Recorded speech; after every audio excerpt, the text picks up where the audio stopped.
Bem-vindo ou bem-vinda à disciplina de estrutura de dados que eu, professor Diego Furtado Silva, ministro na Universidade Federal de São Carlos.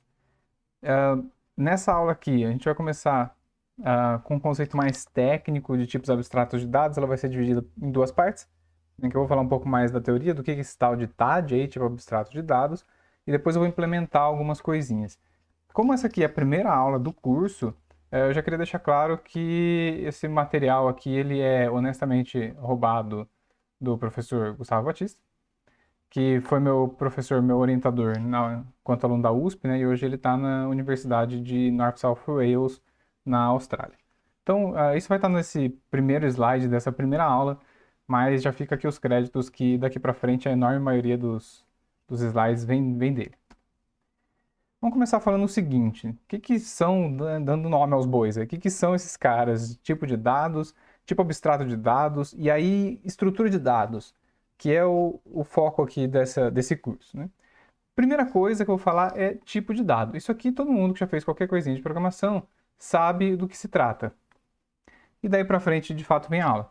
Então, esse primeiro cara, tipo de dados, eu vou passar rapidinho. Quando eu uso esse termo, tipo de dados, eu estou falando do tipo primitivo dos dados, aquele que está diretamente relacionado à linguagem de programação que você está usando. E um tipo de dados, ele acaba definindo, né, o conjunto de valores que uma determinada variável pode assumir e também as operações que eu uso para manipular. Então, por exemplo, quando a gente está usando C e eu venho lá e escrevo assim, ó, int n, eu estou declarando uma variável n, que é do tipo inteira. Então, esse é o tipo de dados desse cara. Inclusive, é esse que está no exemplo do próximo, né? Eu vou me tirar da frente, porque eu estou na frente. Aqui um exemplo aqui é a variável inteira. Ela pode assumir valores nos naturais, então pode ser positivo, negativo, pode ser zero e tudo mais. E ela é manipulada por meio daquelas operações aritméticas que a gente já conhece, não nos operadores mais, menos, dividir, vezes, até o mod, né, que geralmente é feito com porcento e assim por diante. Tem um outro exemplo que é a variável do tipo string, tem linguagem que tem linguagem que não tem linguagem que acaba implementando sua biblioteca, mas enfim, o ponto é que suporta operações específicas para string, como eu coloquei exemplo aí, concatenação de duas strings e busca por uma substring. Outro ponto importante de se observar, né, é que o tipo de dados, quando você faz a declaração, e nem sempre tem a declaração explícita, eu já chego nisso, o seu compilador ou seu interpretador, depende da linguagem que você está usando, ele já vai lá e reserva um tanto de bytes na memória para aquela variável. Esse número de bytes depende do tipo. Então, por exemplo, lá um inteiro é 32 bits e assim por diante. A gente vai usar nesse curso C. C tem tipagem forte, que é como eu acabei de escrever no slide ali agora há pouco, que eu faço a declaração do tipo da variável e assim ela segue sendo até o final. Então, essa variável n vai ser do tipo inteiro para sempre. Não sei que eu declare de novo em cima, etc. Mas não posso, por exemplo, tentar concatenar n e uma outra variável inteira ou de qualquer outro tipo, m, porque não existe essa operação para o tipo de dado inteiro. Já a tipagem fraca é aquela do tipo, como é no Python, que se eu fizer alguma coisa como n igual a 5, eu não preciso declarar o n. E na hora que eu coloco n igual a 5, existe a inferência de tipo. Como 5 é um número inteiro, a partir desse momento n vai ser uma variável inteira. E eu posso fazer soma, multiplicação e assim por diante. Se dali algumas linhas eu escrever assim, ó, n é igual oi, isso aqui passa a ser uma string. Então eu troco o tipo dessa variável. A partir desse momento, eu posso fazer operações de string normalmente nessa variável n aqui. Eu não poderia tentar concatenar 5 com alguma coisa, na maioria das linguagens pelo menos, que ele ia converter diretamente para string. Mas tudo bem, o ponto principal é que eu posso simplesmente mudar o tipo no decorrer do meu código. Né? Isso é um pouquinho perigoso, isso tem algumas vantagens também. E apesar de eu ter sugerido que a gente pensasse nos tipos primitivos de dados, quando eu falo de tipo de dados, eu também posso pensar que eu posso criar novos tipos de dados. Geralmente, né, eu posso generalizar falando que a partir dos tipos já existentes, eu consigo fazer algumas modificações, consigo adicionar algumas coisas para criar novos tipos de dados. E tem alguns exemplos aqui, né? Eu falei para vocês sobre números inteiros, mas a gente tem outras classes de números que em muitas linguagens não estão implementados. Um exemplo é um número complexo, né, que tem aquela parte real, e a parte imaginária, né? Então, por exemplo, 10 mais 5i, né? Vocês devem lembrar isso em algumas aplicações de geometria e assim. Conjuntos, a gente vai falar um pouco mais de conjuntos, então não vou falar muita coisa aqui nesse momento. Grandes inteiros, né? Eu falei, tem 32 bits para os inteiros, aí você pode usar long, long, long, etc. Mas chega um certo limite. E existem algumas aplicações que demandam inteiros com muitas e muitas e muitas casas. E aí você precisa de uma implementação para isso, né? Java tem por padrão, mas Java tem por padrão implementando um novo tipo. Existe uma classe para grandes inteiros e etc. E você pode ir deixando isso mais complexo. Então você pode ter um tipo para imagem, você pode ter um tipo para áudio e assim por diante. Eu vou focar aqui, para dar exemplo de um novo tipo de dado, eu vou focar em conjuntos.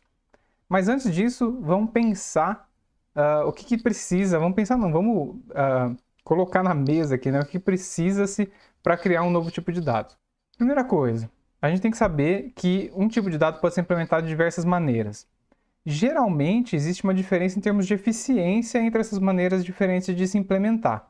Isso vai ser visto em várias aulas aqui nesse curso. Então, por exemplo, eu vou mostrar a pilha, algumas estruturas de dados mais básicas, né? Tem os 3, 4 jeitos diferentes de implementar e a gente escolhe um de acordo com a eficiência. Por isso é interessante a gente saber a complexidade de algoritmos. Então, se o Diego do futuro lembrar, vai ter um card aqui em cima para uma aula sobre complexidade. Outra coisa que pode acontecer também é que você pode ter variação na clareza da implementação, que tipo que você usa de dados de base e etc. Beleza? Se você usa uma biblioteca para implementar outra biblioteca e assim vai. O ponto é, toda e qualquer implementação de um determinado tipo de dado deve sempre definir o mesmo domínio e não mudar o significado das operações. Então, por exemplo, se eu tenho uma estrutura de dados de conjunto, eu vou inserir elementos ali dentro, vou somar 2 elementos dali de dentro e vai ser sempre igual para qualquer conjunto. Se eu definir um conjunto A, um conjunto B, vou fazer as mesmas operações do mesmo jeito. Se eu decidir mudar a implementação do conjunto, esse meu código que usa o conjunto A e o conjunto B e faz operações ali dentro não vai ser afetado pela modificação do meu tipo de dados.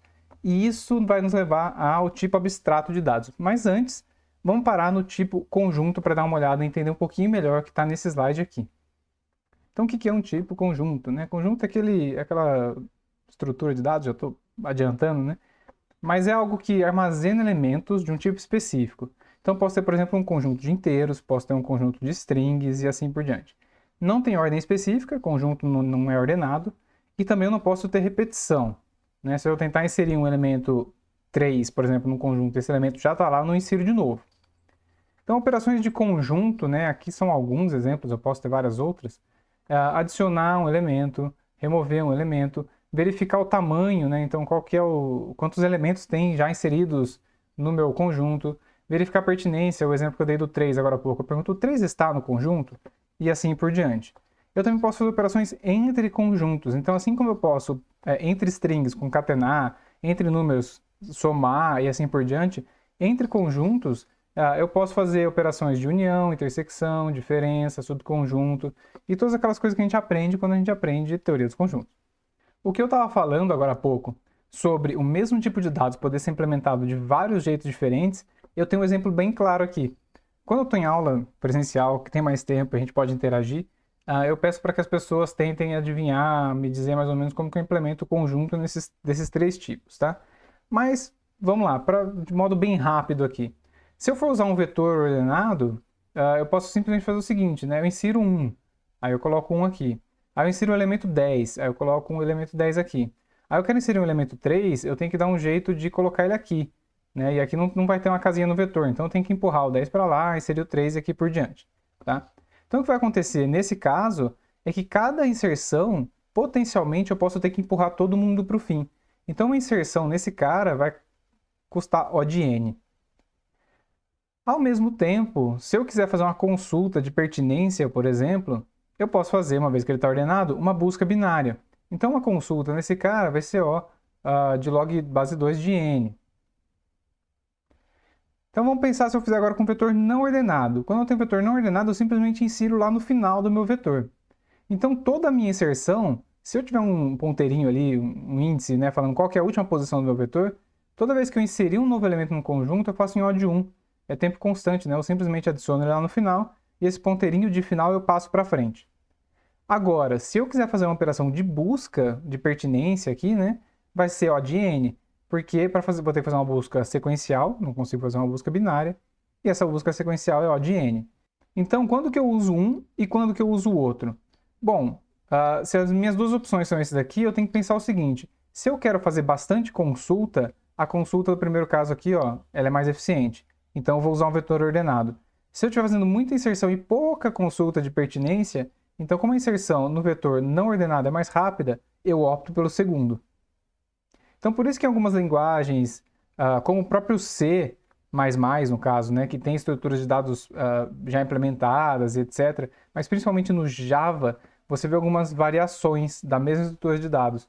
Tem um nomezinho lá para dizer, ó, eu faço a mesma coisa que aquele, mas eu sou implementado de tal jeito. E aí você tem que saber o que aquilo significa, né? Se é melhor para mim para inserção, para busca e assim por diante. Uma outra maneira que eu posso fazer é um bit array. Nesse caso, eu tenho a limitação de que eu estou pensando em um conjunto de inteiros que vão de 0 a n-1. Ou eu posso pensar de 1 a n, de qualquer jeito, tá? Então imagina que eu tenho lá um vetorzinho, uma array, né? E vocês podem ver que eu não sei desenhar retinho, mas isso não é importante. E aí aqui são as posições 0, 1, 2, 3, 4, 5 e 6. Vamos supor que eu sei que no meu conjunto o máximo valor que eu botei é 6. Essa é uma limitação, não posso ir até o infinito. Quando eu quero inserir no meu conjunto o elemento 4, eu simplesmente venho aqui e falo que esse cara aqui é 1. Todo o resto está como 0, tá? 0, 0, 0. Quando eu quero fazer uma pergunta de pertinência, né, o 4 pertence a esse grupo, eu simplesmente venho na posição 4, vejo se tem 1, então ele pertence, se tem 0, ele não pertence. Nesse caso, tanto a minha inserção quanto a minha busca foram feitas em O de 1. Então esse cara é muito bom, né? Realmente ele é muito bom, exceto que eu tenho essa limitação. Só serve para conjunto de inteiros e são n inteiros de 0 a n-1. Eu tenho essas limitações. Eu quero pular para um ponto agora que é sobre melhorias de implementação. Então, como eu disse, né, imagina que eu tenho ali um conjunto implementado. E aí ele está com um vetor não ordenado. E aí eu percebo ali que eu estou fazendo bastante operação que seria melhor ter um vetor ordenado. Então eu vou trocar a minha implementação. Isso é normal, tá? Isso não acontece só para tipos de dados, tá? Acontece para qualquer coisa em software. Isso é o refactoring, né? Você está refatorando o seu código, geralmente para melhoria. Refactoring pode ser para algum bug, alguma coisa, mas eu estou falando para melhoria. O problema de refactoring é que você tem retrabalho. Isso daqui não tem muito o que fazer. Tem, mas não para o que a gente está pensando aqui nesse curso. Mas a pior parte é que você pode inserir erro. Porque quando você está trocando alguma coisa, alguma operacionalidade ali e afins, você está colocando mais código, você coloca mais código, você pode inserir algum bug, alguma coisa assim. Fora que você pode perder a integridade do seu código, né, a coesão, porque você vai ter que ficar achando onde que você tem que ficar colocando essas coisas. E aí vem a pergunta dessa aula. Como que nós podemos modificar a implementação de um tipo de dado novo com o menor impacto possível para os programas que o usam? Então vamos lá, voltar no conjunto. Eu tenho um programa A que usa conjuntos. Eu tenho um programa B que usa conjuntos. Eu tenho um programa C que usa conjuntos. Todos eles estão em produção. E eu falo, olha, eu vou melhorar a minha implementação do meu tipo de dados conjunto. E aí, como é que eu faço para não ter, primeiro, o retrabalho aumentado, que eu vou ter que mudar tudo que eu mudei no A, vou ter que mudar no B e mudar no C. Se eu inserir um bug, eu vou inserir no A, vou inserir no B, vou inserir no C. Como é que eu faço para evitar esse tipo de coisa? O ponto é você esconder a implementação do tipo de dados. Então, cada um desses programas A, B e C, eles não vão ter implementado o tipo de dados conjunto na implementação deles. Eles vão usar alguma coisa externa. E é uma só. Você implementa uma vez o conjunto, e aí o programa A, o programa B e o programa C usam essa implementação. Se você tiver que refatorar, você refatora só essa implementação. E se ela estiver funcionando certinho, o programa A, o B e o C vão continuar funcionando perfeitamente. É isso que é o ponto principal do tipo abstrato de dados.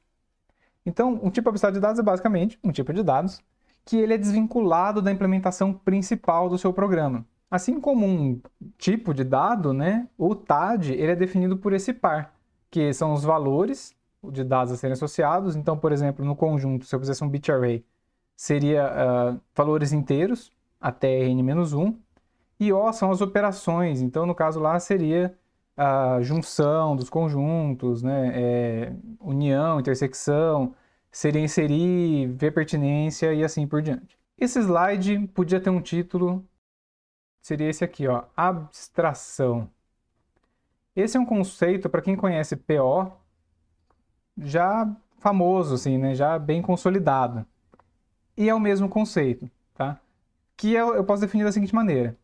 Que ao definir um TAD, a gente está interessado em saber o que ele faz e não como ele faz. Então, aqueles programas A, B e C que eu acabei de falar, eles vão saber que esse meu TAD conjunto, ele faz intersecção, ele faz inserção e assim por diante. Ele vai até saber como é que é a sintaxe da funçãozinha que faz isso para mim. Mas só. Como ele implementou? Não sei.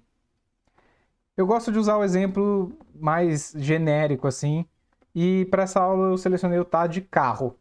Então imagina que você tem um carro, esse é o seu software A, B, C ou C. E aí você sabe que esse carro tem uma mecânica lá, tem um motor, tem vela, tem, enfim, tem todas as coisas de mecânica do carro, isso aqui não é aula de mecânica.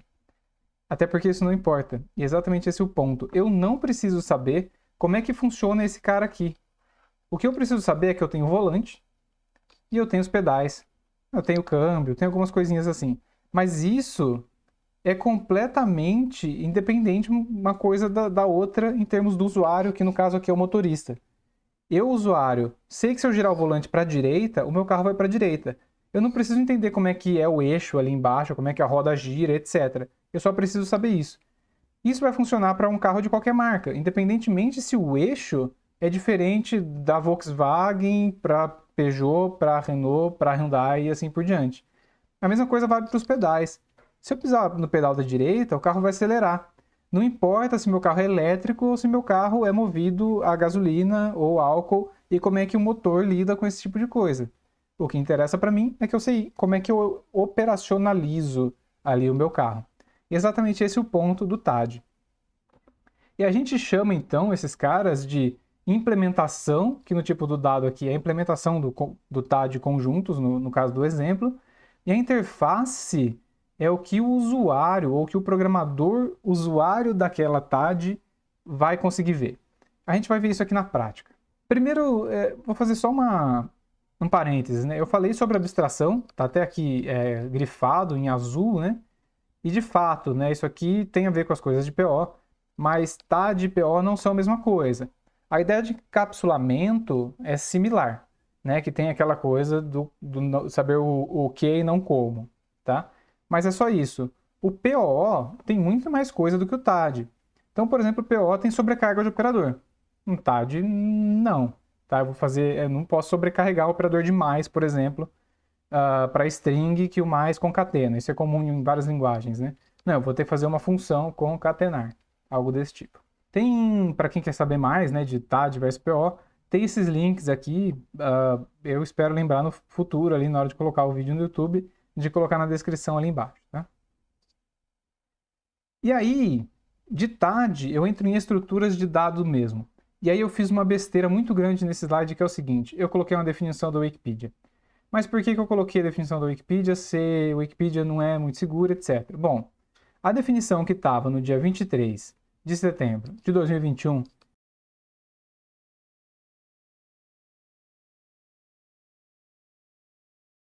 era essa daqui. E eu já tinha feito isso, olhado lá no artigo da Wikipedia, em 2018 também, que eu tinha anotado isso em algum lugar. Não mudou a definição. Pode ser que mude, tá?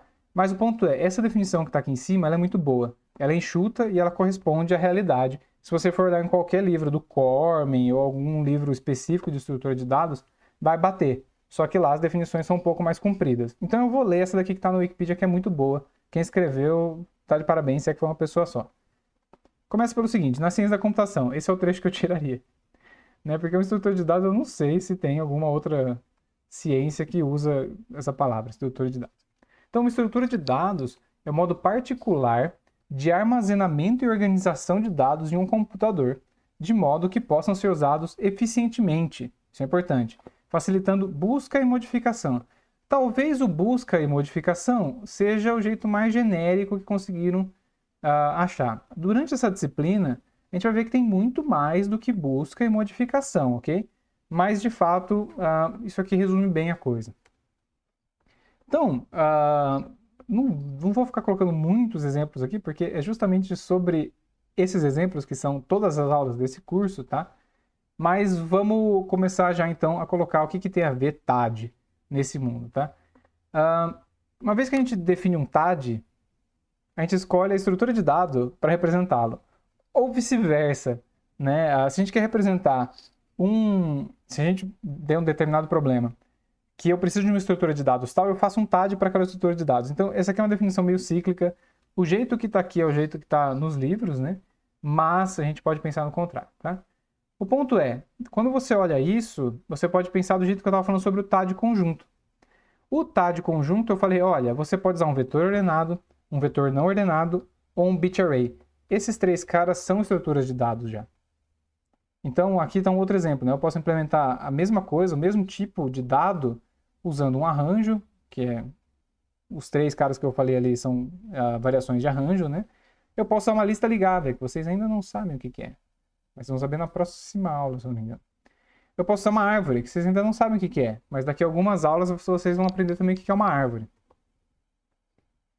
E é isso. Eu quero que vocês façam esse exercício, vai ter uma outra aula implementando aí, que vocês implementem o TAD conjunto.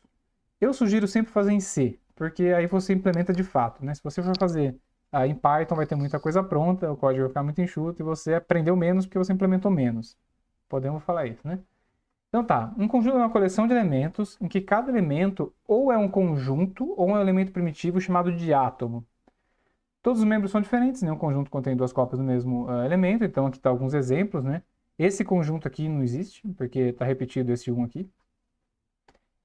E aí tem mais definições aqui, né? Se A e B são conjuntos, então a união com B é o conjunto de elementos membros de A de B, e assim por diante. A gente sabe conjuntos, certo?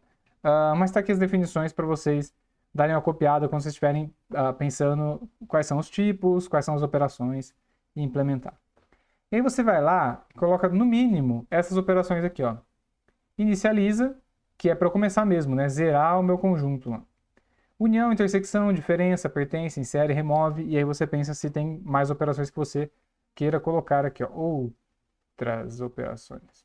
E, no mínimo, essas operações que estão aí fazem essas coisas, né? Só, como eu não mostrei nada ainda, eu quis deixar esse slide aqui antes. Então, inicializa, o que faz?